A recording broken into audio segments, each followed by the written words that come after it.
कितना अमल है आज समाज में इस पर, कितना अमल।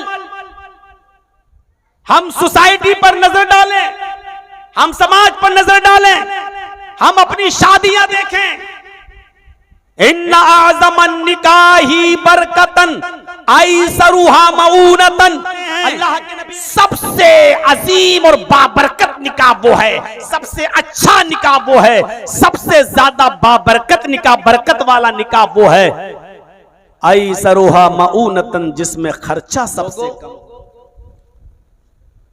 तुम्हारे समाज में, तुम्हारी सोसाइटी में, तुम्हारे इर्द गिर्द, तुम्हारे गांव में, मोहल्ले में, बस्ती में जो लोग भी कुंवारे हों, गैर शादीशुदा हों और बालिग हों, तो तुम उनका निकाह करा दो। समाज को पाक रखने के लिए, समाज को साफ सुथरा रखने के लिए यह बहुत जरूरी है। चाहे वो लड़के हों, चाहे वो लड़कियां हों, जो गैर शादीशुदा हैं, जिनका निकाह नहीं हुआ है, ये समाज की जिम्मेदारी है, ये गांव वालों की जिम्मेदारी है, उस बस्ती की जिम्मेदारी है कि उनका निकाह कराएं। इसका मतलब यह है कि जो गैर शादीशुदा जोड़े हैं, गैर शादीशुदा लोग हैं, समाज और सोसाइटी के लिए वो खतरा है। हमारी मां, बहन और बेटियां जो समाज में रहती हैं, उनके लिए खतरा है। तो इतनी बड़ी नसीहत की है अल्लाह तबारक व तआला ने की, आए समाज में रहने वालों, सोसाइटी में रहने वालों, मुअज़्ज़ज़ लोगों, साथियों, तुम में जो गैर शादीशुदा हों, बेनिकाहे हों, जिनकी शादियां नहीं हुई हैं, चाहे वो लड़के हों या लड़कियां, तुम उनका निकाह करा दो। इससे पता चलता है कि निकाह की अहमियत क्या है, शादी की अहमियत क्या है, इससे पता चलता है। और आगे की बात सुनिएगा, बहुत जबरदस्त बात। अल्लाह रब्बुल आलमीन ने फरमाया, सिर्फ कुंवारे लड़कों और लड़कियों ही का नहीं, गैर शादीशुदा लड़के और लड़कियों ही का नहीं, वस्सालिहीन मिन इबादिकुम व इमाइकुम। अरब के अंदर गुलामी चला करती थी, गुलामी। उस जमाने में लड़के बाजारों में बेचे जाते थे, लड़कियां भी बाजारों में और मार्केटों में बेची जाती थीं। हमने किसी लड़के को खरीद लिया तो वो हमारा गुलाम हो जाता था, अगर हमने किसी लड़की को खरीद लिया तो वो हमारी लौंडी हो जाती थी, हमारी बांदी हो जाती थी। यह अरब के अंदर प्रचलन था, रवाज था। तो अल्लाह ताला ने उनकी तरफ भी इशारा किया है। समाज के अंदर अगर कुछ लोग गुलाम हों, तुम्हारे खरीदे हुए लोग हों, व इमाइकुम, या लौंडी हो जिनको खरीद लिया गया है, तो आए समाज में रहने वालों, उन गरीब गुलामों का और उन लौंडियों का भी निकाह कर दो। गुलाम के पास क्या होगा जरा बताइए तो। हमने किसी को खरीद लिया है, वो लड़का मेरा गुलाम है, बताइए जब वो खुद मेरी गुलामी कर रहा है तो उसके पास क्या होगा? वो खुद मेरे मातहती में काम कर रहा है तो उसके पास क्या होगा? कुछ नहीं। लेकिन इस्लाम कहता है कि गरीबी किसी की शादी में हाइल नहीं होना चाहिए, रुकावट नहीं बनना चाहिए। इसलिए जो समाज के अंदर गुलाम हो, गुलाम जिनके पास कुछ नहीं है खर्च करने के लिए, सालिहीन, अगर वो नेक हैं, अच्छे हैं, दीनदार हैं, तो तुम उन गुलाम उन लड़कों का भी निकाह करा दो, हैं? और इमाइकुम, और जो खरीदी हुई लौंडियां हैं जिनके पास भी खर्च करने को कुछ नहीं है, तुम उनका भी निकाह करा दो। आज शादियों में कितना खर्च हो रहा है, कितनी लंबी चौड़ी डिमांड की जा रही है जहेज की। बारातियों को खिलाने का कितना लंबा चौड़ा खर्चा, पूरी एक लिस्ट दे दी जाती है। कितना सोना हो, कितनी चांदी हो। इस्लाम की सोच देखिए, कुरान का फरमान देखिए, अल्लाह रब्बुल आलमीन का फरमान देखिए। जो कुंवारे हैं उनकी भी कराओ, जो गरीब हैं, जो गुलाम हैं, उनको भी कुंवारा मत रहने दो। गरीबी रुकावट नहीं बननी चाहिए उनकी शादी में, उनका भी निकाह कराओ, चाहे वो लड़के हो या लड़की, गुलाम हो या लौंडी। इन यकूनु फुकरा युगनिहिमुल्लाहु मिन फज़ली, अगर ये फकीर होंगे, गरीब होंगे, तंगदस्त होंगे, तो अल्लाह उनको अपने फजलो करम से गनी कर देगा, अपने फजलो करम से अमीर कर देगा। यानी शादी करने के बाद अल्लाह रब्बुल आलमीन उनके घरों में रोजी और रोटी के दरवाजे खोल देगा। फकीरी मिट जाएगी, गरीबी मिट जाएगी। शादी तो गरीबी को दूर करती है, निकाह तो गरीबी को दूर करता है। और हमने आज ये समझ रखा है कि साहब अभी हम शादी नहीं करेंगे, क्यों? अभी हम अपने पैरों पे खड़े नहीं हैं। जब लड़का अपने पैरों पे खड़े हो जाएगा तब हम शादी करेंगे। अल्लाह कह रहा है निकाह कर दो, इन यकूनु फुकरा, अगर ये फकीर होंगे, गरीब होंगे, तंगदस्त होंगे, तो अल्लाह उनको अपने फजल से गनी कर देगा, अमीर कर देगा। लीजिए, शादी के बाद तो फजल के, रहम के दरवाजे खुलते हैं। और हम ये सोचे बैठे हैं कि साहब लड़का खुद कमाता नहीं है, खुद नहीं, तो बीवी को क्या खिलाएगा। कितनी सोच बदल गई हमारी। अल्लाह के नबी सल्लल्लाहु अलैहि वसल्लम के पास एक सहाबी आए, नौजवान थे, शादी नहीं हुई थी। मुस्नद अहमद की रिवायत है, जरा सुनिएगा, बड़ा मजा आएगा इस हदीस को सुनने में।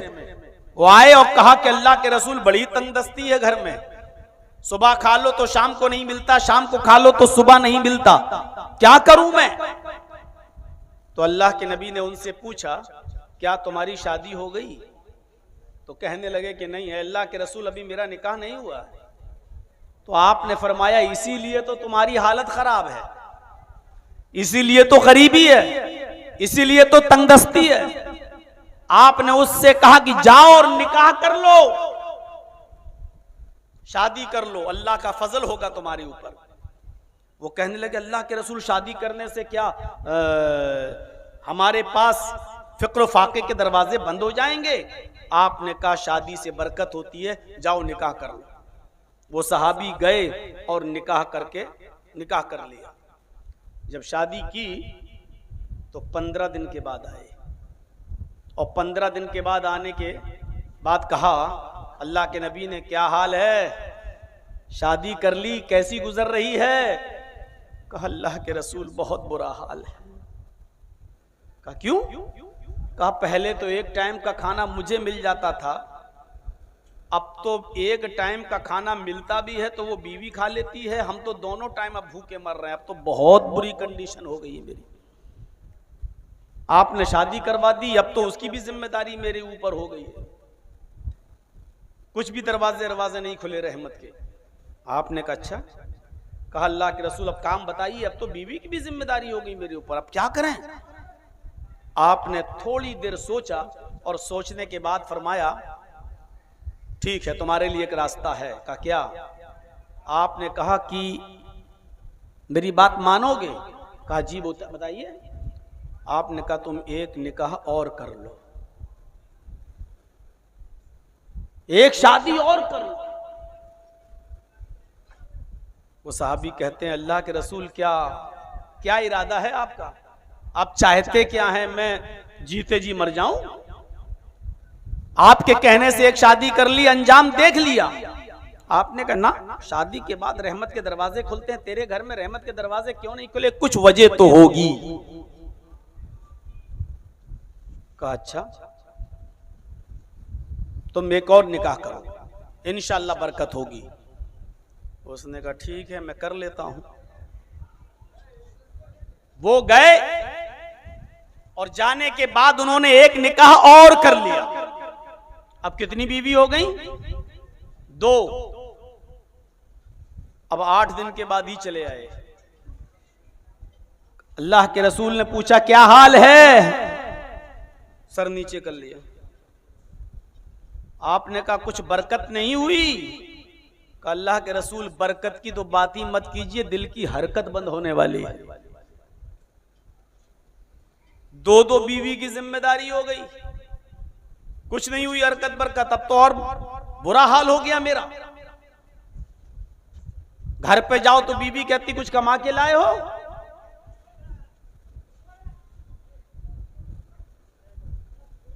थोड़ा सा भाई सब्र कर लो, आप लोग भी बैठ जाइए।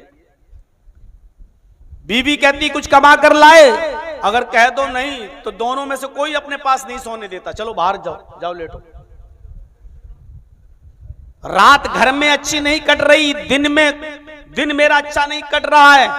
अब आप ही ने 2 शादियां कराई हैं, आप ही कोई रास्ता बताइए अब क्या होगा? मेरे घर में खैरो बरकत कैसे होगी? बहुत बुरा हाल है, कुछ काम मैं जानता नहीं हूं, कुछ काम बताइए मुझे। अल्लाह के नबी ने थोड़ी देर सोचा और सोचने के बाद कहा नौजवान तुम मेरे कहने से एक शादी और कर लो। कहा क्या? कहा कि इसके बाद मैं तुमसे चौथी शादी के लिए नहीं कहूंगा, तीसरी कर लो बस। कहा अल्लाह के रसूल बहुत बुरा हाल है, आप नहीं समझ रहे हैं। आपने कहा मैं चौथी के लिए कहूंगा ही नहीं, तीसरी और कर लो। क्यों बरकत नहीं हो रही तुम्हारे घर में? जाओ एक शादी और करो। वो साहबी उठे तो ये कहते हुए उठे ठीक है मर तो वैसे ही रहा हूं, एक और करके मुकम्मल मर जाता हूं। आपने कहा नहीं जाओ शादी कर लो। वो गए और तीसरा निकाह और कर लिया। वो दोनों तो कह रही थी एक को खिलाने की ताकत नहीं, 2 कब तीसरी और करने चला। लेकिन चूंकि अल्लाह के नबी ने कहा इसलिए उसने तीसरी शादी और कर ली। जब तीसरी शादी की तो अब 1 महीने के बाद आए अल्लाह के नबी के पास। अल्लाह के रसूल ने पूछा क्या हाल है? कहा अल्हम्दुलिल्लाह। कहे आवाज भी बदल गई, चेहरे पे रौनक भी है। वो कैसे? घर में बरकत? का अल्लाह के रसूल बरकत ही बरकत। कहा वो कैसे? का अल्लाह के रसूल तीसरी बीवी जो आई है जिससे मैंने शादी की है ना, वो खजूर के पत्तों की चटाई बनाना जानती है। वो खजूर के पत्तों की चटाई बनाना जानती है। एक चटाई रोज बना लेती थी, 1 दिरहम की इनकम हो जाती थी, पूरा घर खाता था। उसने यही हुनर मेरी पहली और दूसरी बीवी को भी सिखा दिया। 3 चटाइयां बनती हैं, 3 दिरहम की इनकम होती है, 1 खर्च होता, 2 बचते हैं। आपने कहा तो तुम क्या कर रहे हो? अल्लाह के रसूल कुछ नहीं, मैं तो खाली बैठा रहता हूं, बीवी की कमाई खा रहा हूं। आपने कहा कि तुम्हारी बीवी जो जानती है ये काम तुम भी सीख लो, काम आएगा। अगर कोई बीवी छोड़ के चली गई, तलाक ले ली, तो कम से कम तुम अपना गुजर बसर खुद तो कर सकते हो, अपना पेट खुद तो पाल सकते हो, तुम भी ये काम सीख लो। कहा ठीक है मैं भी सीख लेता हूं। 4 दिरहम की इनकम होगी, 1 खाएंगे 3 बचाएंगे। तो तीसरी बीवी रहमत का दरवाजा खोल कर लाई। मैं ये नहीं कहूंगा कि आप भी 3-3 करिए, एक के बाद बरकत ना हो तो दूसरी करिए, दूसरी के बाद बरकत ना हो तो तीसरी करिए, और तीसरी के बाद भी बरकत ना हो तो मैं ये नहीं कहूंगा आपसे। मैं इतना कहूंगा कि हमारी यहां शादियों के बाद बरकत क्यों नहीं होती घर में? तंगदस्ती क्यों? क्योंकि हमारी बरकतें शादियों की जैसी सुन्नत में खुराफातों की वजह से बरकत मिट चुकी है। हम शादियों में कितनी खुराफातें करते हैं और सुन्नत के खिलाफ काम कर रहे हैं, तो बरकत आए कैसे? हम लड़की से इतना जहेज मांग लेते हैं कि वो बेचारी खैरो बरकत के दरवाजे लेकर आती है, लेकिन आप जहेज की डिमांड से खैरो बरकत के सारे दरवाजे बंद कर लेते हैं अपने ऊपर। कहां से बरकत हो आज हमारे घर में? यहां अंदाजा लगाइए, अल्लाह ताला कह रहा है कि जो शादीशुदा नहीं है उनका निकाह कराओ अगर मुआशरे को पाको साफ रखना चाहते हो। मतलब क्या हुआ, 30-30 साल के लड़के बैठे हैं, उनकी शादी नहीं हुई अभी तक, क्या समाज में खतरा नहीं है? बोलो, 25-25 और 30-30 साल की लड़कियां अभी तक बैठी हुई हैं, उनकी शादियां नहीं हुई हैं, क्या वो लड़कियां खतरा नहीं है समाज के लिए? वो भी आज के इस दौर में जहां एक छोटी सी नौकरी भी किसी लड़की को मिलती है तो उसके लिए उसको अपने जिस्म को दांव पे लगाना पड़ता हो, अपनी इज्जत और आबरू को बेचना पड़ता हो, गुलामी करना पड़ती हो। वो भी आज के इस दौर में जहां 2 रुपए का साबुन भी अगर बिकता हो तो जब तक आधी नंगी लड़की का फोटो न लगाया जाए, एडवर्टाइज न किया जाए, उस पर एड न दिया जाए और लड़की को नंगा न कर दिया जाए, तब तक उस साबुन तक की बिक्री नहीं हो रही है। आज के इस दौर में मेरे भाइयों, मुआशरे को पाको साफ रखना कितना ज्यादा जरूरी है। और मुआशरा तभी पाको साफ रहेगा जब हम निकाह करा देंगे, क्योंकि शादी का मकसद क्या है? निकाह के बाद सबसे पहला निकाह का फायदा क्या है आपको मालूम? सुनिए, बुखारी और मुस्लिम की रिवायत, अल्लाह के नबी फरमाते हैं, या माशर शबाबी मन इस्तता मिनकुमुल बाअ फलयतज़व्वज फइन्नहु अगद्दु लिल बसर व अहसनु लिल फरज। आए जवानों की जमात, आए नौजवानों, मन इस्तता मिनकुमुल बाअ, जिसके अंदर अपनी बीवी को खिलाने की, पिलाने की, पहनाने की, बीमार हो जाए तो इलाज कराने की ताकत हो और अपनी बीवी का पर्सनल जो हक होता है उस हक को अदा करने की ताकत हो, फलयतज़व्वज, तो आए नौजवानों तुम शादी कर लो। ये नहीं कहा कि लड़की के पास जब इतना माल हो तब शादी करो, लड़की के बाप की तरफ ये देखो अगर उतना उतना आपके मायार पे उतरता हो तब करो, ये नहीं कहा, बल्कि लड़के से कहा, नौजवानों से कहा, नौजवानों अगर बीवी को खिलाने की, पिलाने की, पहनाने की, कपड़ा देने की और बीमार हो तो उसका इलाज कराने की और उसका पर्सनल जो हक है हर औरत का जो शादी के बाद बीवी का, अगर ये अदा करने की ताकत है तो तुम निकाह कर लो।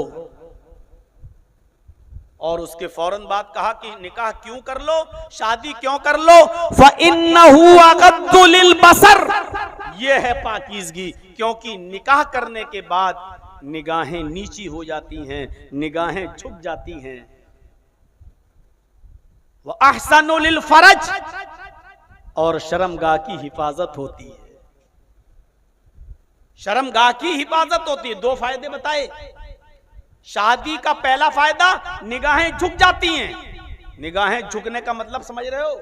अल्लाह के रसूल बहुत ही मुहज्जब थे, इसलिए बड़ी तहजीब से भरा हुआ जुमला आपने अदा कर दिया, निगाहें झुक जाती हैं। जर्जीस इसको अपनी जबान में अगर कहे तो इसका मतलब ये हुआ कि निकाह करने के बाद समाज और कौम की, दूसरों की माँ बहन बेटियों की तरफ वो नजरें उठाकर नहीं देखता है, उसकी निगाहें झुक जाती हैं, यानी दूसरों की माँ बहन बेटियां उसकी नजर से महफूज हो जाती हैं। व अहसनु लिल फरज, और उसकी शर्मगाह की हिफाजत हो जाती है। इसका सही तर्जुमा अगर मैं करूं तो इसका तर्जुमा यह होगा कि जब आदमी निकाह कर लेता है तो फिर वो दूसरी जगह मुंह नहीं मारता फिरता है। तो एक अलग बात है कि आजकल मोबाइलों में ऐसी ऐसी चीजें हम देख रहे हैं कि अब तो कुंवारों से ज्यादा तो शादीशुदा लोग ही बिगड़े हुए हैं, उनके हालात कम नहीं हैं, उनकी कारिस्तानियां कम सुनने में नहीं आती हैं। लेकिन निकाह का मकसद अल्लाह के रसूल ने जो बताया वो यही है कि शादी करने से, निकाह करने से नौजवानों तुम्हारी निगाहें झुक जाएंगी, समाज की बहन और बेटियां और माओं की तरफ तुम नजरें उठाकर नहीं देखोगे, और वह अहसनुल फरज, शर्मगाह की हिफाजत होगी। मतलब यह है कि तुम हर जगह मुंह नहीं मारते फिरोगे। यह है निकाह का मकसद, यह है शादी का मकसद। एक और चीज बताता हूं, निकाह में देखना क्या चाहिए, हम देख क्या रहे हैं।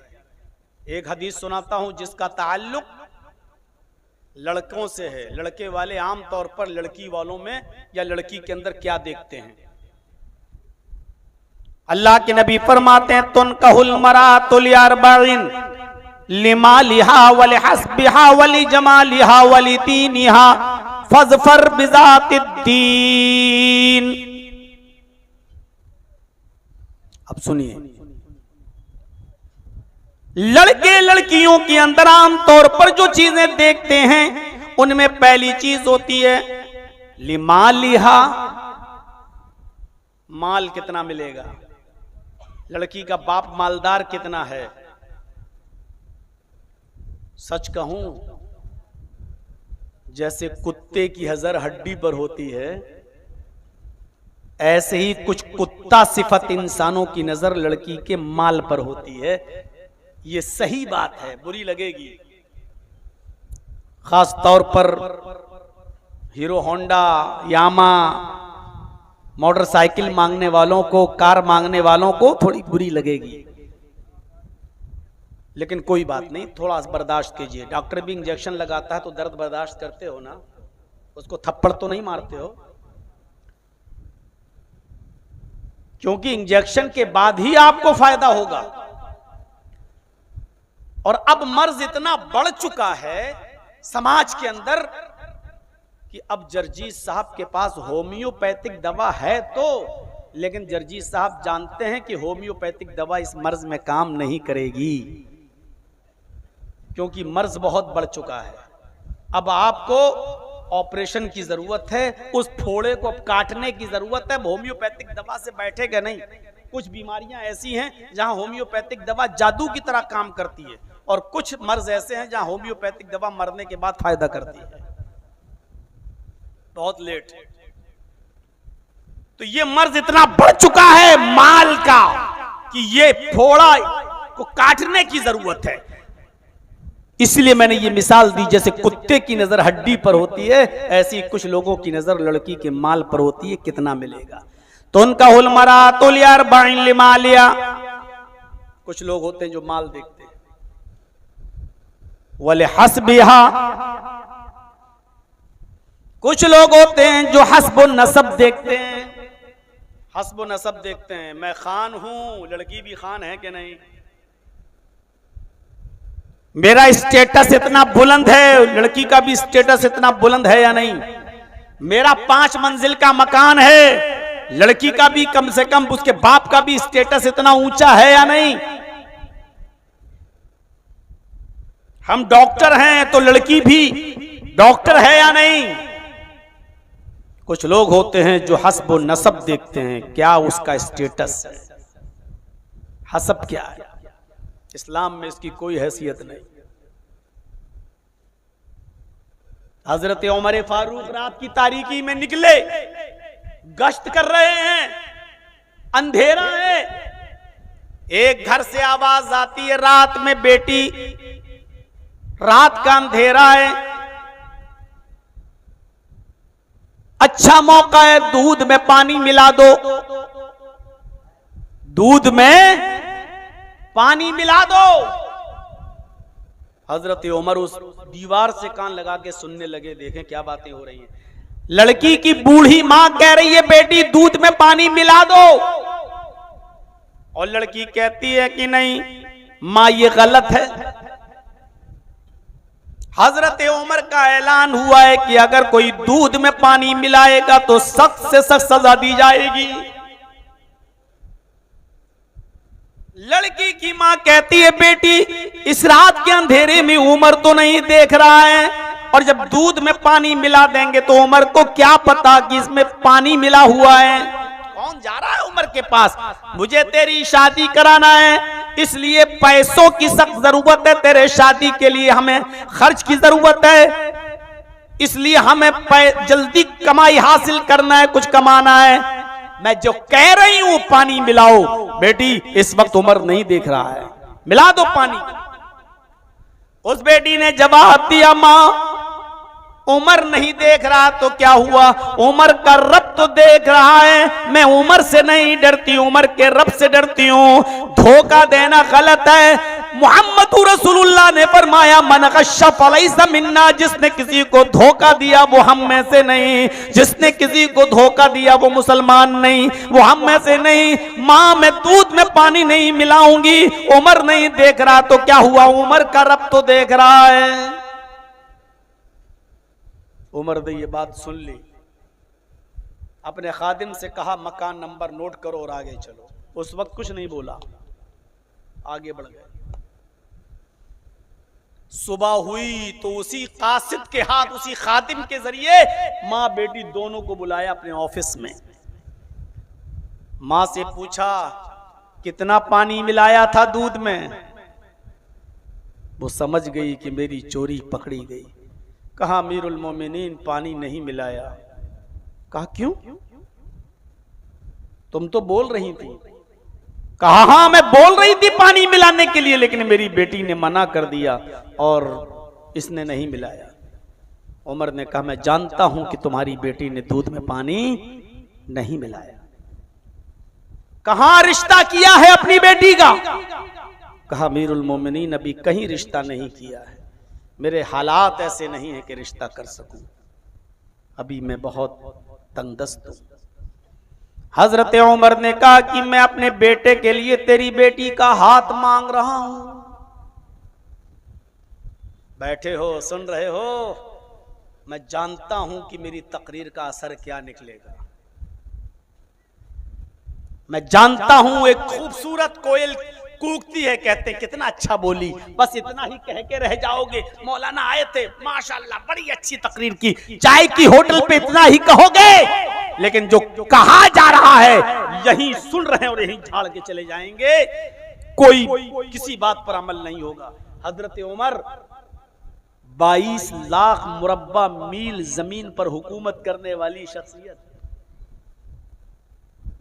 22 लाख मुरब्बा मील। इंडिया का भी रकबा इतना नहीं,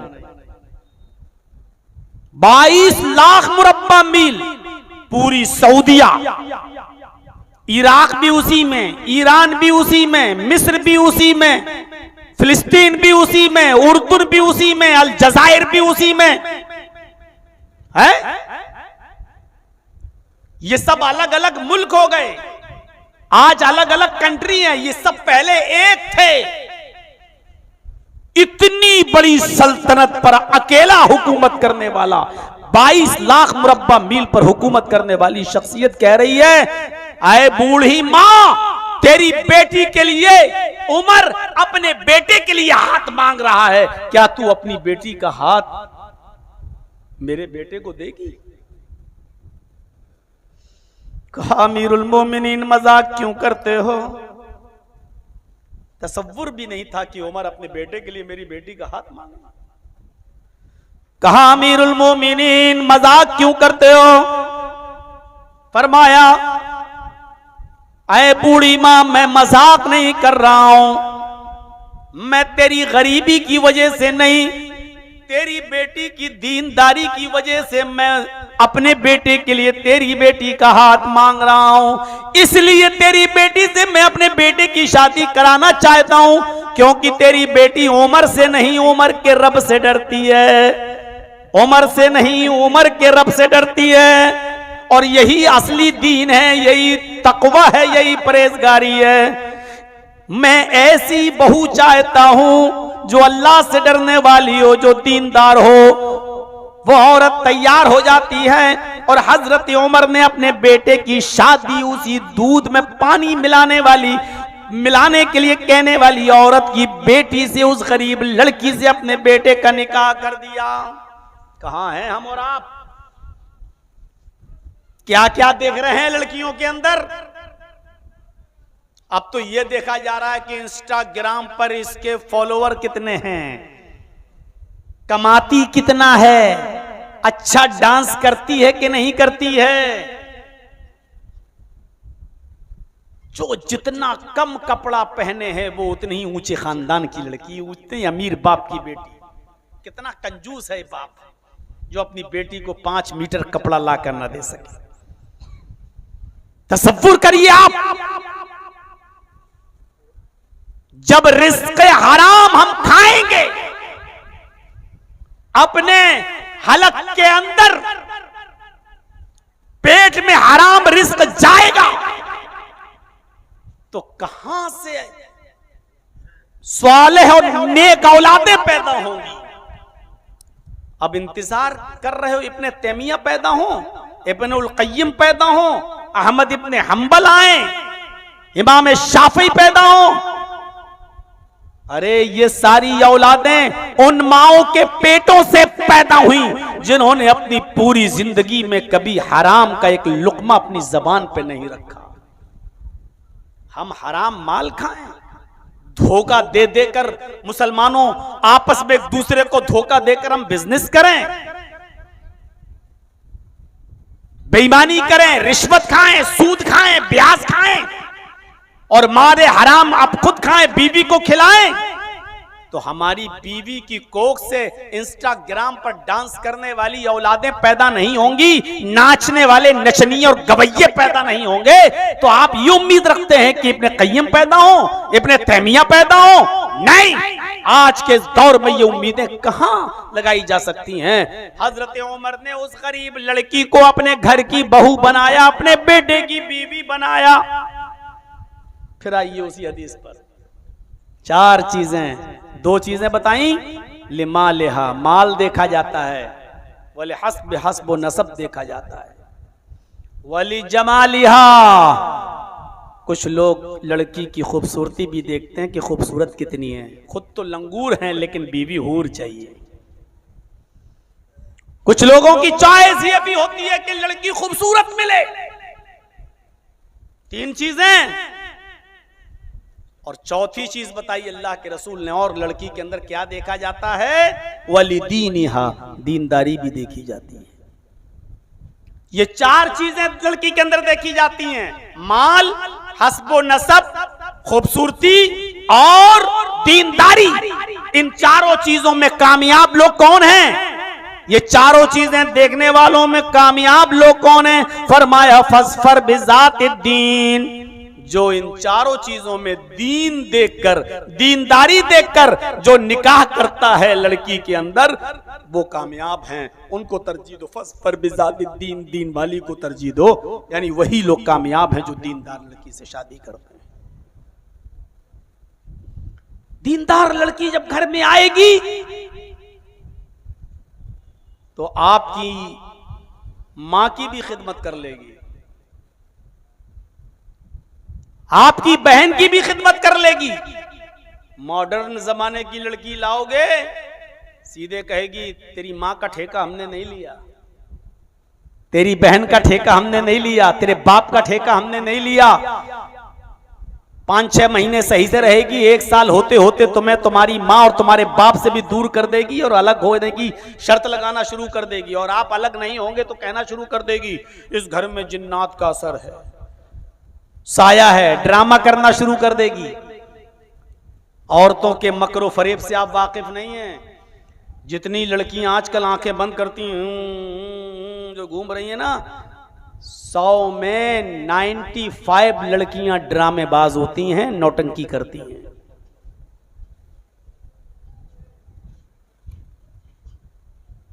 आप कहीं और शादी करना चाहते हैं, वो कहीं और शादी करना चाहती है, बस नौटंकी शुरू।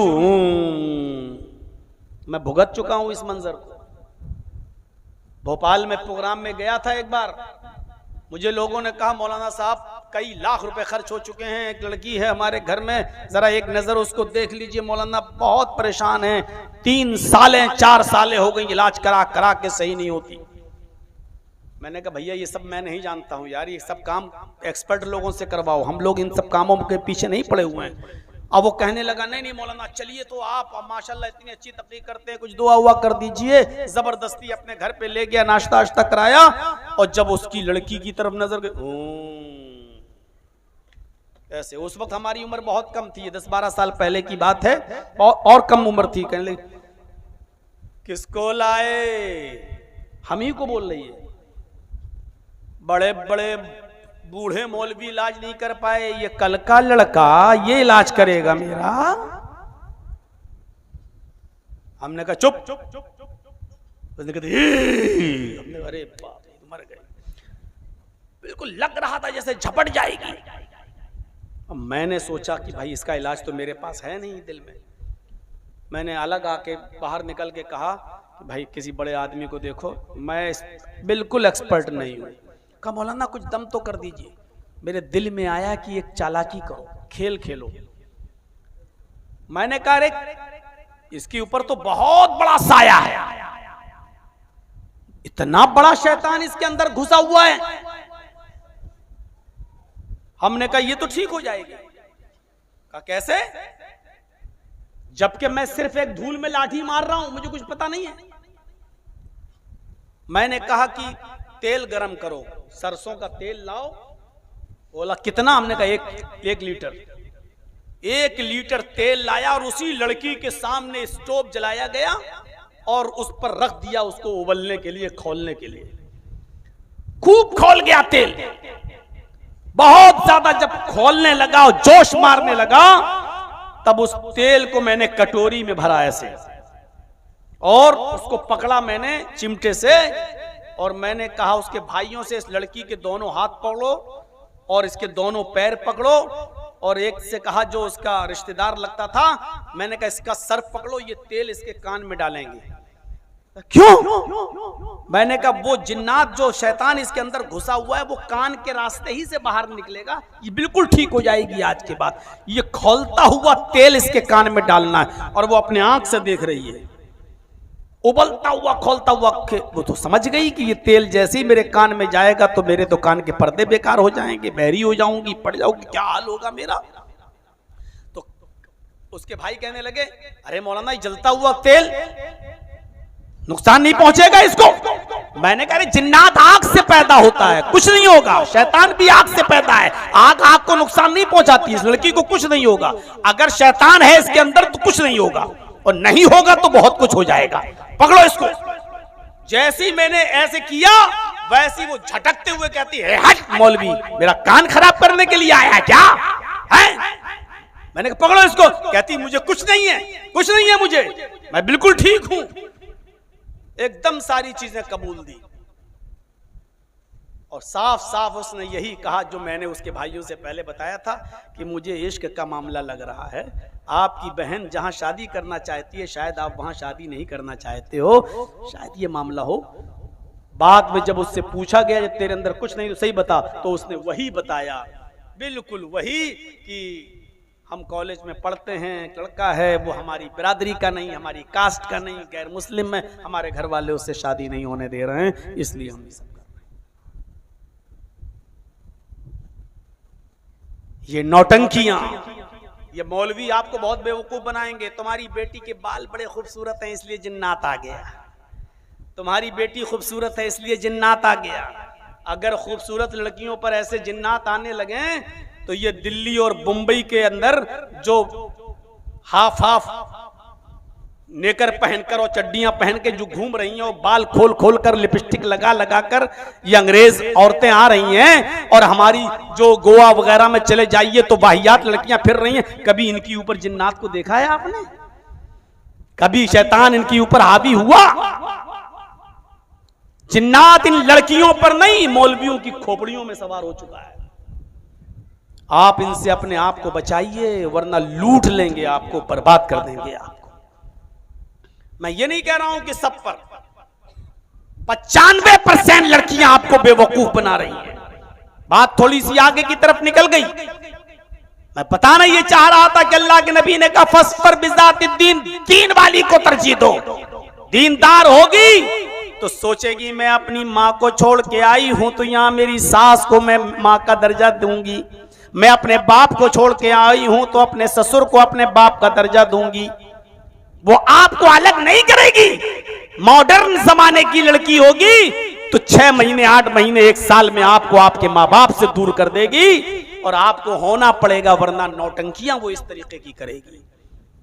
ये तो लड़की वालों को हुक्म है, लड़के वालों को कि दीनदार लड़की देखो, जैसे हजरत उमर ने दीनदार लड़की देखकर शादी कर दी, अमीरी गरीबी नहीं देखी, कास्ट नहीं देखी, बिरादरी नहीं देखी। अब लड़के वालों को हुक्म है, अब लड़कों को क्या हुक्म है? लड़की वालों को हुक्म है। ये तो लड़के से कहा दीनदार लड़की देखो, अब लड़की वालों से कहा जा रहा है कि तुम क्या देखो। सुनिए, अल्लाह के नबी फरमाते हैं इज़ा खतबा इलैकुम, हम में और आप में जितने भी लोग यहां बैठे हैं सबके पास ही बेटियां होंगी। आप लोग, बहुत से लोग ऐसे हैं जिनके पास 3 बेटियां, 4 बेटियां, 2 बेटियां, 1 बेटी होंगी। अब बेटी वालों को नबी का फरमान सुना रहा हूं मैं।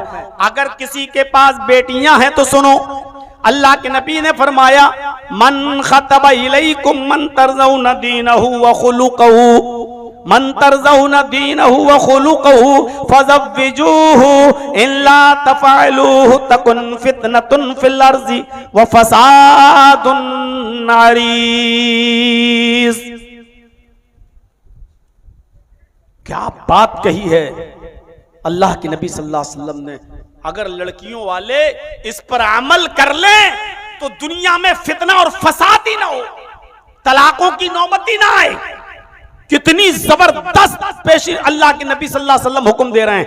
आए लड़कियों के वालिदैन, आए लड़कियों वालों, आए लड़कियों के माँ बाप, मन खतबा इलैकुम मन तरज़ौन दीनहु व खुलुकहु, तुम्हारे पास जब कोई लड़के का पैगाम आए, किसी दीनदार तुम्हारी लड़की के साथ निकाह करने के लिए, किसी दीनदार लड़के का पैगाम तुम्हारे घर पे तुम्हारी बेटी से शादी के लिए आ जाए और उस लड़के का अखलाक अच्छा हो, उस लड़के का दीन अच्छा हो, मन तरज़ौन दीनहु व खुलुकहु, उस लड़के की दीनदारी तुम्हें खुश कर दे, उस लड़के का अखलाक तुम्हें अच्छा लगता हो, यानी वो नमाजी हो, रोजेदार हो, वो आदमी मुकम्मल तौर पर दीनदार हो, बाअखलाक हो, उसके अंदर किसी चीज की कमी ना हो, अच्छा अखलाक वाला हो, फज़व्विजूहु, तो अपनी बेटी का निकाह इस लड़के के साथ, इस दीनदार और बाखलाक लड़के के साथ कर देना।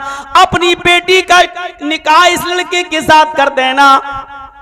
इस लड़के के पैगाम को अपने घर से वापस मत लौटाना। इस दीनदार लड़के के पैगाम को लौटाकर उस दीनदार लड़के का दिल मत तोड़ना, उस लड़के के पैगाम को लौटाकर उसको नामुराद मत करना। फज़व्विजूहु, अपनी बेटी के साथ उस लड़के का निकाह कर दो, उस दीनदार लड़के का अपनी बेटी के साथ घर बसा दो।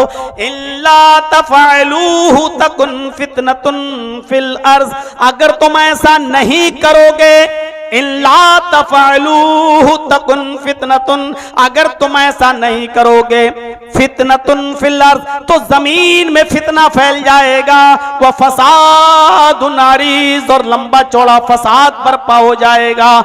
इस जमीन के ऊपर फितना फैलेगा और फसाद बर्पा हो जाएगा। मेरे प्यारे साथियों, हम और आप गौर करें, कितनी जबरदस्त बात कही अल्लाह के रसूल ने। अगर उस दीनदार लड़के का पैगाम तुमने लौटा दिया तो जमीन में फितना देखोगे, फसाद देखोगे, यानी तुम्हारी लड़कियां फिर चैन और सुकून के साथ अपने ससुराल में नहीं रह पाएंगी। जमीन में फितना होगा और फसाद बर्पा होगा, क्योंकि तुमने दीनदार लड़के को रुलाया है, तुमने बाखलाक लड़के का दिल तोड़ा है। इसलिए जमीन पर तुम्हारी बेटियां, तुम्हारी बहनें खुश नहीं रह पाएंगी। उस दीनदार लड़के के साथ अपनी बेटी का निकाह कर दो। कितना अमल है आज समाज में इस पर, कितना अमल। हम सोसाइटी पर नजर डालें, हम समाज पर नजर डालें, हम अपनी शादियां देखें। इन्ना आज़मन निकाही बरकतन आइसरुहा मऊनतन, अल्लाह के नबी फरमाते हैं, सबसे अजीम और बाबरकत निकाह वो है, सबसे अच्छा निकाह वो है, सबसे ज्यादा बाबरकत निकाह, बरकत वाला निकाह वो है ऐसरुहा मऊनतन, जिसमें खर्चा सबसे कम हो, जिसमें खर्च सबसे कम हो। हम अपनी बेटी की शादी करते हैं या बेटे की, तो 20 और 25 रुपए का तो एक कार्ड छपता है, 25, 30, 50 हजार, 1 लाख में तो शादी हॉल बुक होता है, मैरिज हॉल बुक होता है।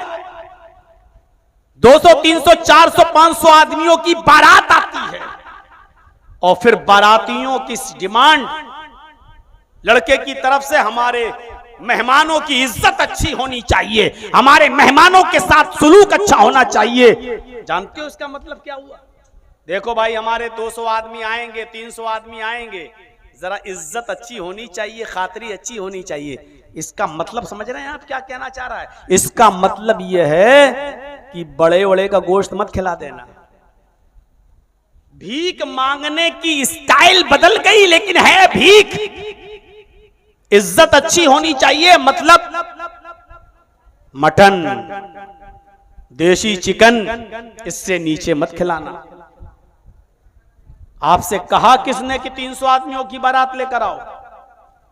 कौन सी हदीस है और किस में आया है कि लंबी चौड़ी बारात लेकर आप लड़की वाले पर बोझ बन जाएं? किसने कहा आपसे? अल्लाह के नबी जनाबे मोहम्मद रसूलुल्लाह सल्लल्लाहु अलैहि वसल्लम के जमाने में कैसे निकाह हुआ करते थे, कभी हमने उन निकाह पर गौर किया है? बारात का कौन सा तसव्वुर है इस्लाम के अंदर? नबी अकरम सल्लल्लाहु अलैहि वसल्लम के पास एक औरत आती है, सुनिए दिलचस्प वाकया, नौजवानों जरा गौर कीजिएगा। अल्लाह के नबी जनाबे मोहम्मद रसूलुल्लाह सल्लल्लाहु अलैहि वसल्लम के पास एक औरत आती है और आते ही कहती है, मैं अपने आप को हिबा कर रही हूं आपके लिए। अरे अल्लाह के रसूल, मैं अपने आप को हिबा कर रही हूं आपके लिए, मतलब समझ रहे हैं कि मैं आपके साथ शादी करना चाहती हूं, आप मेरे साथ निकाह कर लें।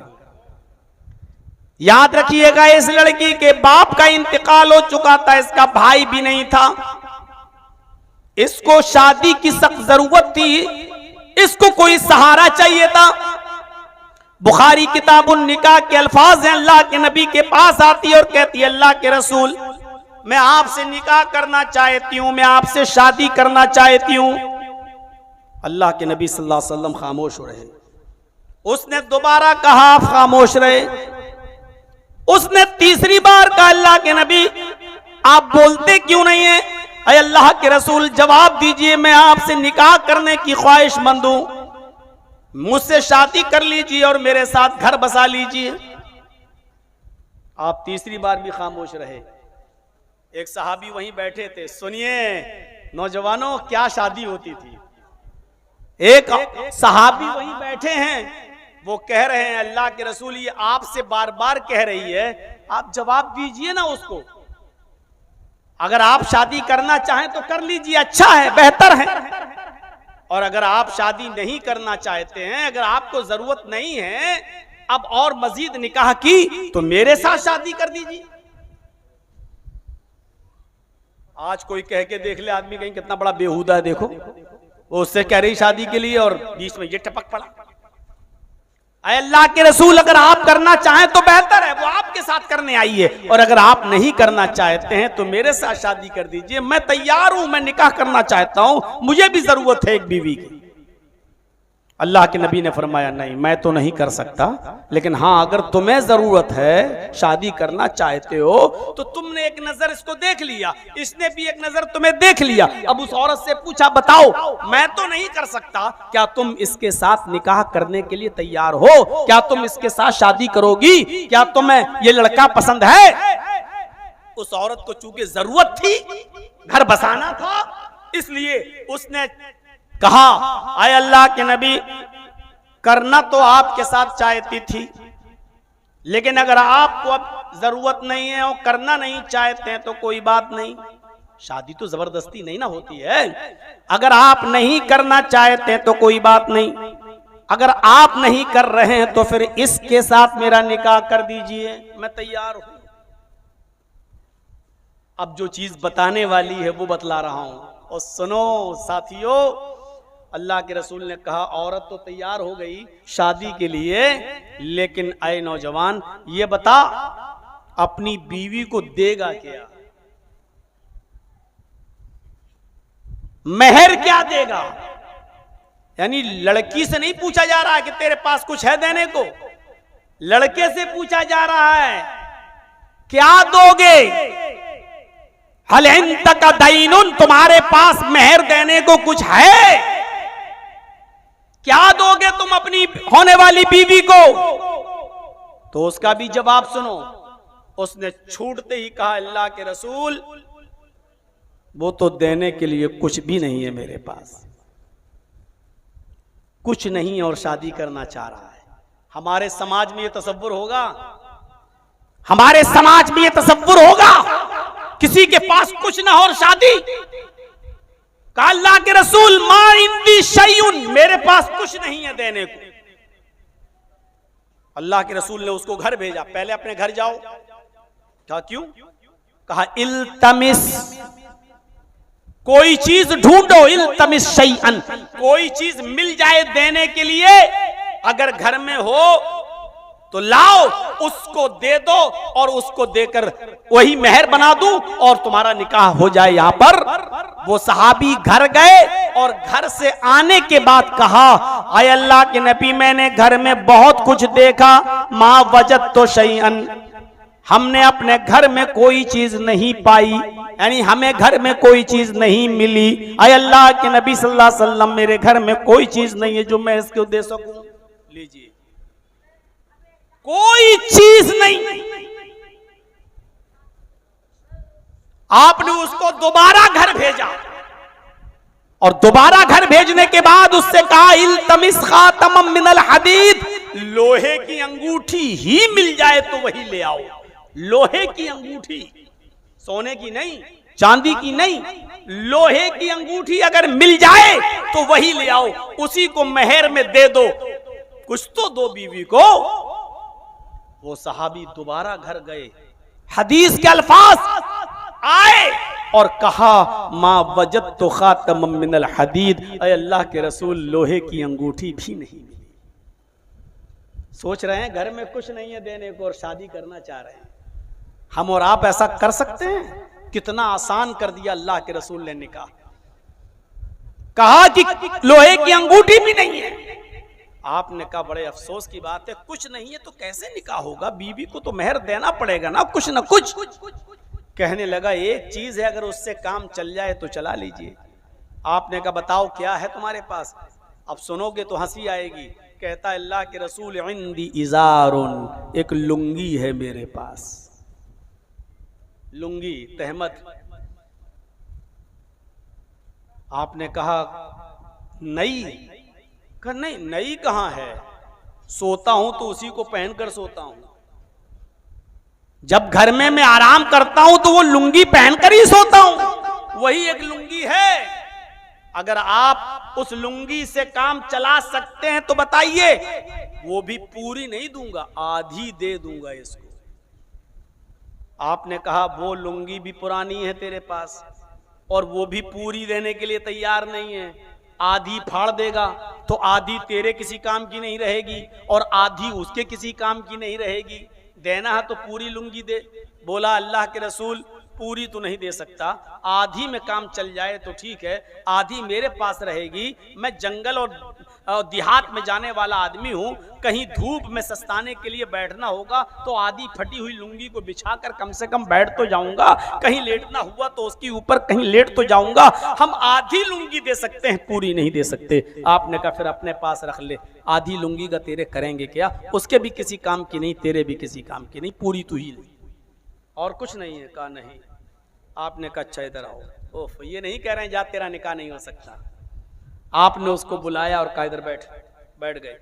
आपने कहा ये बताओ कुरान कितना याद है तुम्हें। ओफ, और नौजवानों सुनो, अंगूठी लोहे तक की नहीं है उसके पास, लेकिन जब पूछा कि कुरान कितना याद है तो उसने कहा अल्लाह के रसूल सूरह मुल्क याद है, सूरह हश्र याद है, सूरह दहर याद है, सूरह नबा याद है, सूरह कयामा याद है। उसने कई सूरतों के नाम गिनाए। अल्लाह के नबी ने फरमाया इतनी सूरतें तुम्हें याद हैं, इतनी सूरतें तुम्हें याद हैं? कहा हाँ। आपने फरमाया क्या इन सूरतों को तू अपनी बीवी को याद करा देगा? क्या ये सूरतें तू अपनी बीवी को सिखा देगा? उसने कहा जी नाम, हाँ मैं अपनी होने वाली बीवी को इन सूरतों को याद करा दूंगा। अब अल्लाह के नबी ने उस औरत से पूछा क्या है औरत, आए खातून तेरे होने वाले शौहर के पास मेहर देने को कुछ नहीं है, कुरान की ये सूरतें याद हैं, अगर ये सूरतें वो तुझे याद करा दे और तुझे सिखा दे और यही कुरान की सूरतें मेहर बन जाएं, तो क्या तू मेहर में कुरान की इन सूरतों को अपनाने के लिए तैयार है? क्या इन सूरतों को अपना मेहर मानने के लिए तैयार है? अगर है तो तेरा निकाह कर दिया जाए। वो औरत चीख पड़ी कि अल्लाह के नबी, जिस औरत के निकाह में कुरान की आयतें मेहर बन जाएं, जिस औरत के निकाह में कुरान की सूरतें मेहर बन जाएं, उससे ज्यादा बाबरकत निकाह फिर किसका हो सकता है? उससे ज्यादा पाकीज़ा रिश्ता किसका हो सकता है? मुझे ये मेहर मंजूर है, कुरान की आयतों को मैं मेहर मानने के लिए तैयार हूं। और उसी वक्त अल्लाह के रसूल ने उसका निकाह कर दिया और उस औरत को रुखसत कर दिया। उस औरत के वली खुद अल्लाह के नबी बन गए, क्योंकि बगैर वली के औरत का निकाह जायज नहीं है। बाप नहीं है तो चचा वली बनेगा, बाप नहीं है तो चचा वली बनेगा, चचा नहीं है तो बड़ा भाई वली बनेगा, कोई ना कोई घर का आदमी वली बनेगा। और वली मेरे भाइयों, अगर कोई औरत बगैर वली के निकाह कर लेती है तो वो निकाह ही नहीं माना जाएगा। मन नकाहत बिन गैर इज़्न वलियहा फनिकाहुहा बातिल फनिकाहुहा बातिल फनिकाहुहा बातिल। जिसने अपने वली की इजाजत के बगैर खुद अपना निकाह कर लिया जिस लड़की ने, वो निकाह बातिल है, वो निकाह बातिल है, वो निकाह बातिल है। और जिस लड़की का कोई ना हो, बाप ना हो, भाई ना हो, चचा ना हो, कोई ना हो, तो फिर निकाह पढ़ाने वाला काजी उसका वली बनेगा, लेकिन वली के बगैर वो औरत निकाह नहीं कर सकती है। जो लड़कियां अपने घरों से फरार होकर भाग जाती हैं और दूसरे शहरों में जाकर किसी हाजी को अपना बाप बना लिया, किसी को बूढ़े को अपना बाप बना लिया, या किसी नौजवान को अपना भाई बना लिया, और मौलाना साहब के सामने वो हाजी, वो बुढ़ा अगर कह देता है कि हाँ मैं इसका बाप बन गया हूं, तो बाप बना लेने से बाप नहीं बन जाएगा। चाहे कितनी आयतें उस लड़की के ऊपर पढ़ दी जाएं, उसके निकाह में पढ़ दी जाएं, पूरा कुरान पढ़ दिया जाए, फिर भी वो निकाह बातिल रहेगा, वो निकाह झूठा रहेगा, वो निकाह नहीं माना जाएगा।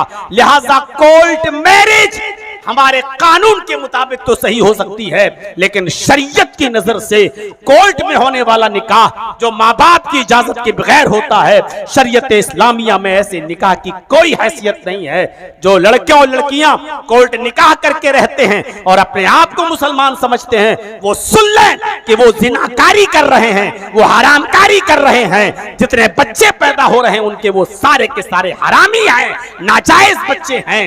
वो न तो अपने बाप की वरासत में हकदार होंगे, न उनको वरासत में हिस्सा मिलने का कोई हक इस्लाम देता है। ये जिनाकारी और बक्कारी के अलावा इसकी कोई हैसियत नहीं है। इसलिए सच्चाई यही है, जिसको बुरा लगे लगता रहे। मेरे प्यारे भाइयों, लड़की बगैर वली के निकाह नहीं कर सकती है।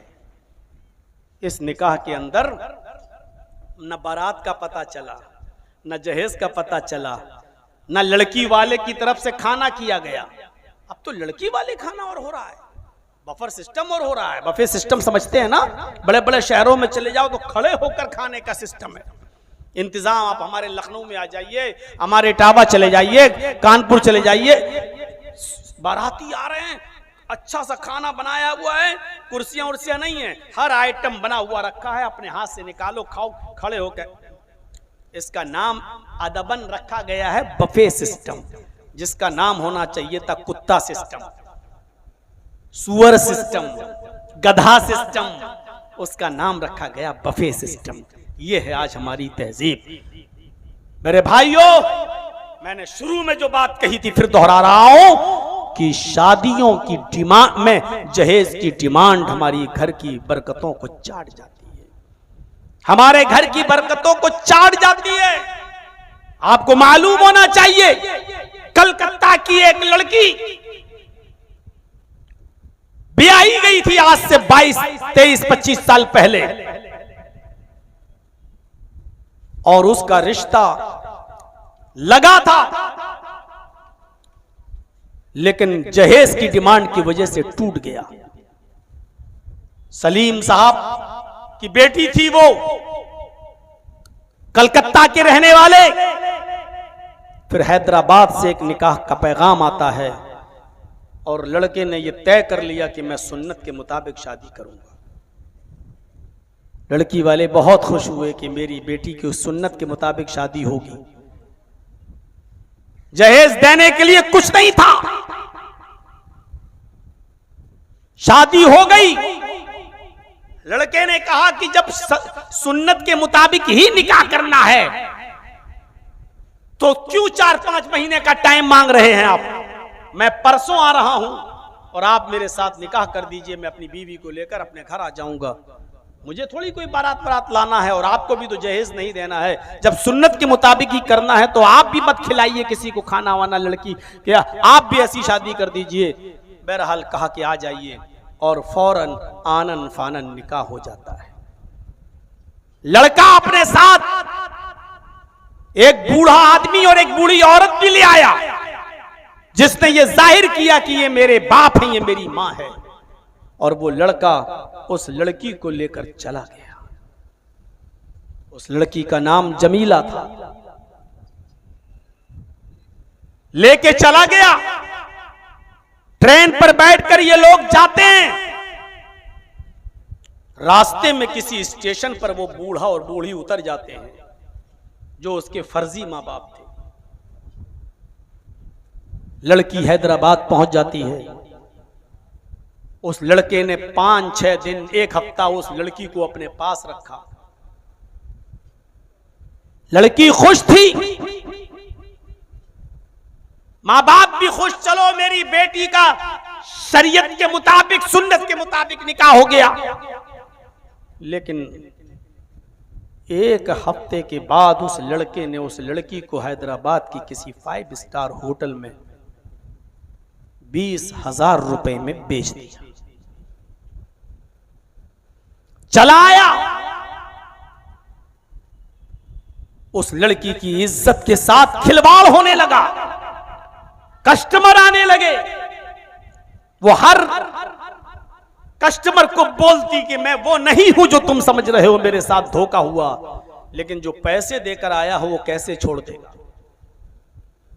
पिटती थी वो, और मजबूर होकर वो सब उसको करना पड़ता था जो एक शरीफ लड़की 1000 बार सोचती।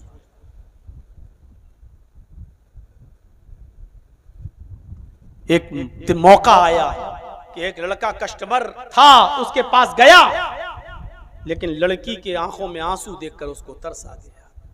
उसने पूरी वजह उससे पूछी तो उसने पूरी दास्तान सुनाई। उसने कहा, डरो नहीं, तुम मेरी बहन हो, मैं तुम्हें हाथ भी नहीं लगाऊंगा। अब तुम बताओ मेरे लायक काम क्या है तुम्हारा? उसने कहा, मैं एक लेटर लिख रही हूं, इस लेटर को मेरे घर तक पहुंचा सकते हो तो पहुंचा दो। उसने कहा, यह जिम्मेदारी मेरी। उसने रात के अंधेरे में लेटर लिखा, आंसुओं को टपका टपका कर लेटर लिखती है, और वो लेटर बंद करती है, चिपकाती है, और उस लड़के को देती है और कहती है कि तुमको खुदा का वास्ता देती हूं, इस लेटर को पढ़ना नहीं, मेरे घर तक पहुंचा देना। उसने कहा, तुमने मुझे अल्लाह की कसम दी है, मैं पढ़ूंगा नहीं, अपने किराए से मैं जाऊंगा। लड़की के दिए हुए एड्रेस पर वो पहुंचता है, लड़का उस लड़की का लेटर लेकर। उस जमाने में ये मोबाइल नहीं चलते थे, ये इस तरीके के फोन नहीं थे, जो ऐसा टेलीग्राम का जमाना नहीं था। बाई पोस्ट ही कोई चीजें आती और जाती थी, जो एक हफ्ते में आती थी, एक हफ्ते में जाती थी। ये लड़का ट्रेन पे बैठा और चला आया। सलीम साहब का घर पूछते हुए पहुंचा, और जब पहुंचा तो दरवाजा खटखटाया। सलीम साहब ने दरवाजा खोला, कहा मैं हैदराबाद से आया हूं, आपकी बेटी ने लेटर दिया। बाप ने, सलीम ने खुशी खुशी वो लेटर लिया, उस लड़के को अंदर बुलाया, पानी पिलाया, अपनी बेटी की सहेलियों को बुलाया कि आज तुम्हारी सहेली का लेटर आया है। सलीम साहब सोच रहे थे कि मेरी बेटी मेरे दामाद की तारीफों के पुल बांध रही होगी, फरिश्ता सिफत इंसान उसको मिला है, सुन्नत के मुताबिक मेरी बेटी को ब्याह कर ले गया है। जब सलीम साहब ने उस लेटर को खोला तो पढ़ते हैं, प्यारे अब्बू जान अस्सलाम वालेकुम, उम्मीद कि आप खैरियत से होंगे। मेरी खैरियत लेटर पढ़ने के बाद आपको पता चल जाएगी। अरे अब्बू जान, क्या मैं आपके ऊपर इतनी बोझ बन चुकी थी कि आप एक बार भी लड़के की हकीकत को तलाश न कर सके? वो बूढ़ा और बूढ़ी जो दूसरी स्टेशन पे उतर गए, वो इसके फर्जी मां बाप थे। जिस दामाद को आप फरिश्ता सिफत समझ रहे हैं, मैं आपको कैसे यकीन दिलाऊं कि वो परले दर्जे का शैतान था। आपने सुन्नत के मुताबिक शादी तो कर दी, लेकिन लड़के की हकीकत आप नहीं जान सके। उसने मुझे यहां 20,000 रुपए में लाकर बेच दिया। दरिंदे मेरा शिकार कर चुके हैं। अरे अब्बू जान, आपके पास इतना पैसा नहीं है कि आप मुझे यहां से छुड़ा सकें। मुझे छुड़ाने के लिए आपको अपना मकान, जमीन का एक छोटा सा टुकड़ा है, वो आपको बेचना भी पड़ जाएगा, तब भी आप इस गुंडे से मुझे नहीं छुड़ा सकते हैं। पावरफुल आदमी है ये, और मैं अपनी गंदी शक्ल और नापाक चेहरा लेकर मैं आपके सामने नहीं आना चाहती। अरे अब्बू जान, मैंने ये फैसला कर लिया, सुबह का सूरज निकलने से पहले मैं फंदा लटकाकर और उसमें अपना गला लगाकर खुदकुशी कर लूंगी, ये जानते हुए भी कि खुदकुशी हराम है। लेकिन मेरा रब मुझे माफ कर देगा, क्योंकि इस दलदल में रहने से बेहतर है कि मैं मर जाऊं। मुझे ये नापाक जिंदगी पसंद नहीं है। अरे अब्बू जान, मैं ये आपको बताए बगैर भी मर सकती थी, लेकिन मैं ये लेटर इसलिए लिख रही हूं क्योंकि मैं अपनी एक छोटी बहन फातिमा को छोड़ कर आई हूं, जिसकी उम्र 6-7 साल है। मैं उसके लिए आपको सिर्फ एक गुजारिश करती हूं। अरे मेरे प्यारे अब्बू, आज से ही इतनी मेहनत करना कि मेरी बहन के लिए, छोटी बहन के लिए इतना कमा लेना। आगे के जुमले सुनिए, इतना कमा लेना, इतना कमा लेना कि जो भी कुत्ता जितनी हड्डी मांगे, उस कुत्ते के सामने उतनी हड्डियां फेंक देना, ताकि मेरी बहन को वो दिन न देखना पड़े जो मुझे देखना पड़ रहा है। आखिर में आपकी बेटी, बदनसीब आपकी बेटी जमीला, ये कहकर वो हमेशा के लिए खुदकुशी करके मर जाती है और वहीं हैदराबाद के किसी कब्रिस्तान में दफन कर दी। सिर्फ जहेज न होने की वजह से इसका निकाह टूट जाता है, और दूसरा सुन्नत के मुताबिक करके लिख लिया तो वो धोखेबाज निकलता है। हम कहां हैं, कहां हैं? कितनी लड़कियां खुदकुशी करके मर रही हैं। मेरे भाइयों, मीर तकी मीर ने भी यही कहा था। जब मीर तकी मीर ने अपनी बेटी की शादी की, शादी से 1 महीना पहले जब दामाद की तरफ से लिस्ट आ गई ये जहेज चाहिए, तो मीर तकी मीर बहुत रोए। लेकिन लड़का अच्छा था, इसलिए अपनी दुकान और मकान सब कुछ बेचकर अपनी बेटी के लिए जहेज का इंतजाम कर दिया।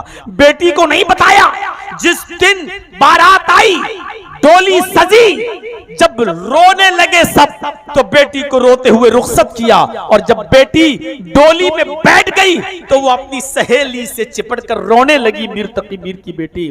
तो मीर तकी मीर की बेटी की सहेली कहने लगी, क्यों रो रही हो? कहा कि घर से रुखसत हो रही हूँ, मेरा बाप और माँ अकेली हैं इसलिए रो रही हूँ।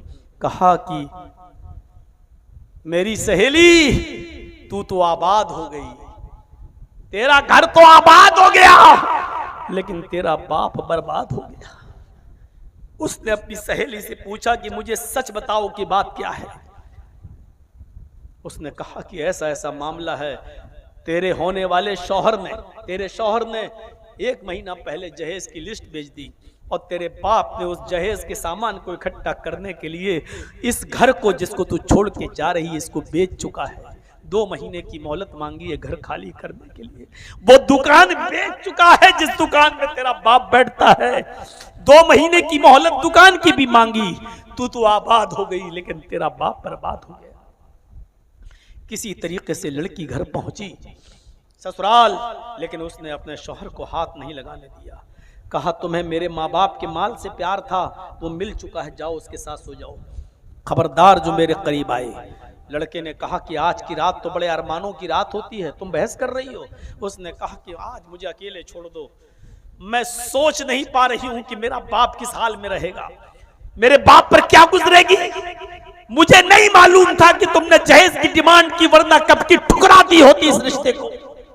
उसने कहा बहस कल कर लेना, लेकिन आज तो तुम मुलाकात करो। कहा कि दूर हट जाओ। उसने कुछ जबरदस्ती करना चाहा। लड़की चीखती है, डबल बेड से गिरती है नीचे, और जैसे ही गिरती है उस लड़की को अटैक पड़ता है और मीर तकी मीर की बेटी उसी रात मर जाती है। उसका इंतकाल हो जाता है। जंगल में आग की तरह खबर फैल जाती है। सुबह फजर की नमाज पढ़ने के लिए मीर तकी मीर जब मस्जिद में गए तो उनको भी पता चला कि मेरी बेटी जिसकी अभी डोली सजी है ईशा के बाद, वो अपने ससुराल में मर गई। मीर तकी मीर नमाज के बाद अपने घर आए और अपनी बीवी को लेकर ससुराल की तरफ, बेटी की ससुराल की तरफ, अपने समझाने की तरफ बढ़ते हैं। सूरज निकल चुका है, लड़की को गुस्ल दिया जा रहा है। मीर तकी मीर कहते मुझे बेटी का चेहरा दिखाओ। जवाब दिया जाता है कि अभी रुक जाओ, आपकी बेटी को गुस्ल दिया जा रहा है।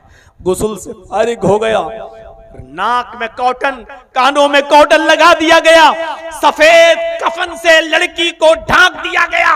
मीर तकी मीर से कहा गया आओ अब तुम अपनी बेटी का एक बार दीदार कर लो। मीर तकी मीर अपनी बेटी के चेहरे को देखते हैं, आंखों में आंसू आ जाते हैं और चीख कर कहते बेटी जिंदगी का आखिरी शेर मैं अब पढ़ रहा हूं। बहुत बड़े शायर थे मीर तकी मीर, लेकिन जिंदगी का आखिरी शेर कहते हैं कि अब पढ़ता हूं और आज के बाद मेरी शायरी खत्म। उन्होंने अपनी बेटी के कफन को उठाकर ऐसे पकड़ के कहा बेटी अब आया है ख्याल लारा में जाए इस नाम मुरादी में, अब आया है ख्याल लारा में जा इस नाम मुरादी में, कफन देना तुझे भूले थे हम असबाबे शादी में। मेरी बेटी तेरे दामाद शौहर ने जो मांगा मैंने सब कुछ दे दिया, सिर्फ यही एक कफन की कमी थी जो उसने लिस्ट में लिखना भूल गया था, जो उसने अपने घर से दे दिया है। आए मेरी बेटी इसी जहेज की बात को सुनकर तू रो दी और तेरा अटैक पड़ गया, तू मर गई, इस दुनिया से रुखसत हो गई। मैं तुझे तेरे शौहर के कब्रिस्तान में दफन नहीं होने दूंगा। तेरा शौहर जालिम है, ये डिमांड न करता तो तू आज न मरती, तुझे अटैक न पड़ता। आए मेरे दामाद मेरी बेटी को तन्हाई में ले जाओ और अपना कफन इसके जिस्म से उतार लो। मैं एक चादर लेके आया हूं, मेरी लाई हुई चादर मेरी बेटी को उड़ा दो, मेरी बेटी को पहना दो। मेरी बेटी मेरी चादर में लिपटी जाएगी और तुम्हारे नहीं, ये मेरे कब्रिस्तान में दफन की जाएगी। मैं अपनी बेटी को तेरे कब्रिस्तान में दफन नहीं होने दूंगा। कुछ मुल्ला मौलवी हाजी नमाजी आए, कहने लगे छोड़ो जो हुआ जाने दो, किसको मालूम था, अल्लाह की यही मर्जी थी, अब तो सब्र करो। खामोश, आ गए हो समझाने के लिए, सब्र करो सब्र करो। उस वक्त कहां चले गए थे तुम मुल्ला और मौलवी और हाजी और नमाजी?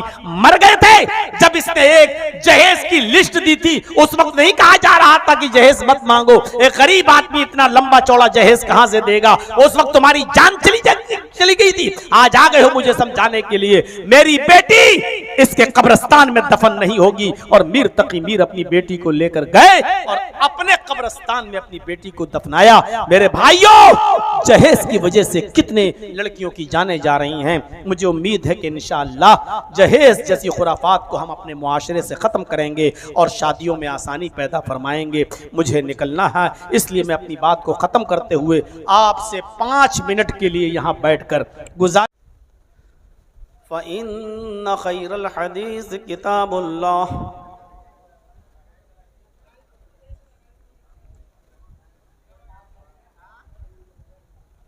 व खैरल हदी हदी मुहम्मदिन सल्लल्लाहु अलैहि वसल्लम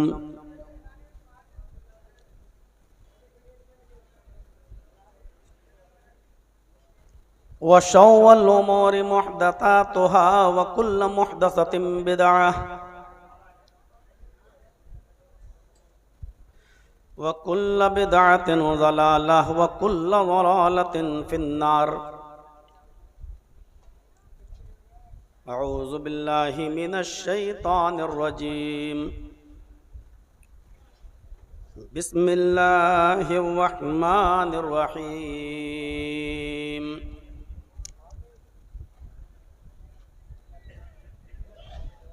व अनकिहुल अयामा मिनकुम वस्सालिहीन मिन इबादिकुम व इमाइकुम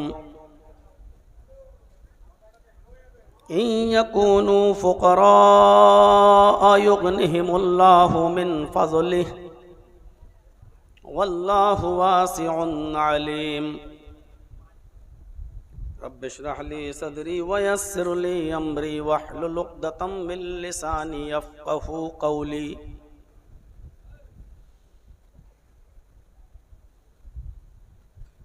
इस इजलास के सदर मुहतरम, स्टेज पर बैठे हुए मुअक्कर उलमाए किराम, मदरसे के ज़िम्मेदारान, अराकीन व मेंबरान और इलाक़े के बावक़ार और मुअज़्ज़ज़ अहबाब,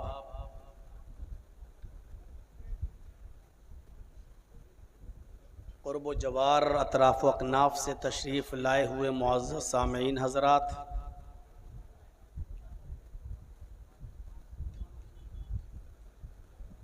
माँ बहनें अगर सुन रही हैं तो इस्लामी ख़वातीन, प्यारी माँ और बहनों, कौम व मिल्लत के लायक़वर नौजवानों और मुस्तक़बिल के होनहार अज़ीज़ बच्चों, इस प्रोग्राम की जानकारी मुझे पहले से नहीं थी। मौलाना तौहीद साहब ने अभी मुझे 2-3 दिन पहले बताया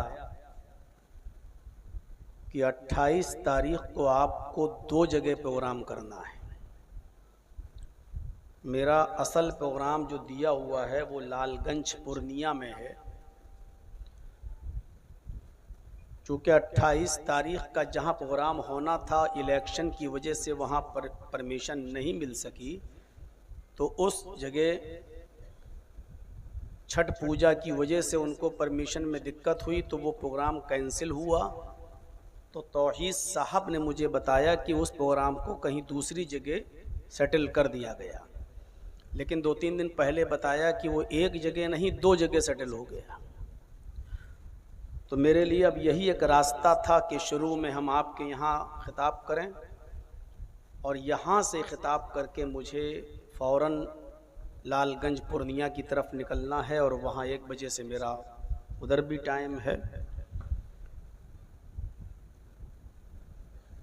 आप लोग इतनी बड़ी तादाद में यहाँ पहुँच गए। शुरू में तो मुझे उम्मीद ही नहीं थी कि कुछ मजमा होगा, भीड़ होगी, लेकिन आनन फानन आप आए।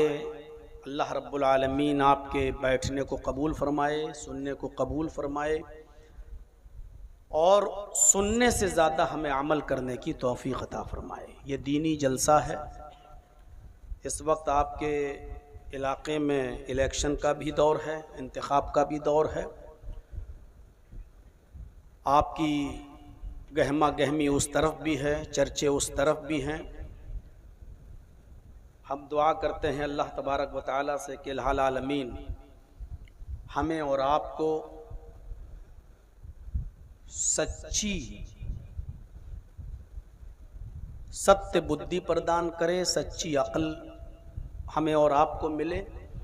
और इस वक्त जो बिहार का इंतखाब है और इलेक्शन है, पूरी दुनिया की नज़रें इस इलेक्शन पर हैं। अल्लाह से दुआ है कि हमें सही फ़ैसला करने की तौफीक अता फरमाए।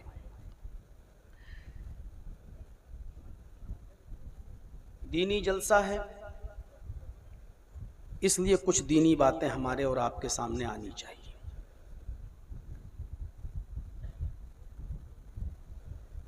मुआशरे का एक सुलगता हुआ मौजू मैंने उठाया है आपके सामने, उसकी तरफ मैं आपकी रहनुमाई करना चाहता हूँ। अल्लाह रब्बुल आलमीन ने कुरान करीम के अंदर फरमाया कि वअन्किहुल अयामा मिनकुम,